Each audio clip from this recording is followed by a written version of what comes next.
باقي دا کوم واقعیت چې شوی دا په کارتلنګ ساول ډیر سره، نو په هغې کې دا سړی شونکې خواته چې څوک ولاړ دی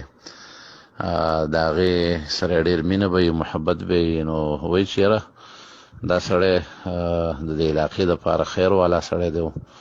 د رسول الله صلی الله علیه وسلم سره خو زه نه مشابه کومه، خو د هغه سره برابر یا د هغه نه کم نه دی. هغه کس ورته اشاره وکړي چې نه لکه دې خبره کې ته غلط او خطا شوې، دی بیا وروسته وضاحت وکړي چې نه د هغې سره نه برابر و، خو د علاقې دپاره د خیر سړی دی. نو اوس ډایرکټ د عوامو په دې سړي باندې داسې حکم لګول او راختل او بیا دا سړی وجل، دا ډېر غټ ظلم دی او زیاتی دی. چا چې هم دا کار کړی دی نو که الله ته صحیح توبه ونه ایستله نو الله رب العالمین به دا ټول الټه په جهنم کې وغورځوي،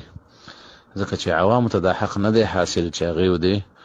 بغیر د قاضي د فیصلې نه په یو چا باندې د هغه د کفر او یا د هغه د یو کفري وینا او یا د عمل په وجه باندې لاوړې وډانګي راوالي او مړي کړي، ځکه تنفیذ د احکامو دا د عوامو کار نه دی، د دې سره فسادات پیدا کیږي. ملک پولیس شته دی او قاضي شته دی، حکمران شته دی، نو داسې به ډېر ځل د یو چا د خبرې نه به د یو غلطۍ په وخت کې، د جذبې په وخت کې خلک یو غلطه معنا او غلط مقصد اخلي. ډېر ځل دا کوم حکمرانان یا بعضې کسان چې منبرونو ته وخیږي جذبه کې راشي ډېرې غلطې خبرې وکړي، نو که داسې په هره خبره باندې عوام راپاڅي او یو سړی باندې د کفر فتوا لګوي، نو د کفر فتوا حکم هم دا قاضي به لګوي. دا عوام غریبانان د څه نه خبر دي او چې دیو بیا داسې د جهالت او د ظلم او د زیاتي عمل کوي. دا ډېر غلط کار شوی دی.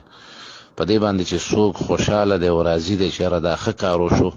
هغه د دې سره بالکل په همدغه قتل کې شریک دی او د قیامت په ورځ باندې به داسې سړی د الله د رحم نه ناامیده راپاڅولی کېږي چې چا یو حدیث کې راځي چې څوک د یو مسلمان په قتل کې حصه یې واغسله بشطر کلمتن، په نیمې کلمې سره اقتل دی اقی ویو یا تلی ویو، د قیامت په ورځ باندې به دا راپاڅولی شي، د په تندي به لیکلی شوي چې د الله د رحمت نه کټ کړی شوی. نو دا د مسلمانانو د یینو مسلې اسانې مسلې نه دي. نن د جهالت د وجې نه مسلمانان داسې د زناورتوب او د وحشیانه کارونه کوي چې کفار د اسلام نه بیزاره کیږي. یو سړی به د خپل اودس نه نه خبر، د خپلې عقیدې نه به نه خبر، او هغه به راپاڅي په چا به د کفر فتوې لګوي او بس بیا داسې په ظالمانه طریقې سره وژني. نو دا کار چې شوی دی ډېر غټ ظلم شوی دی، غلط کار شوی دی، او په دې باندې هیڅ چې مسلمان یو د الله په ذات باندې ایمان لري او د ذرې عمر ایمان یې په زړه کې په داسې عمل باندې خفګان پکار دی.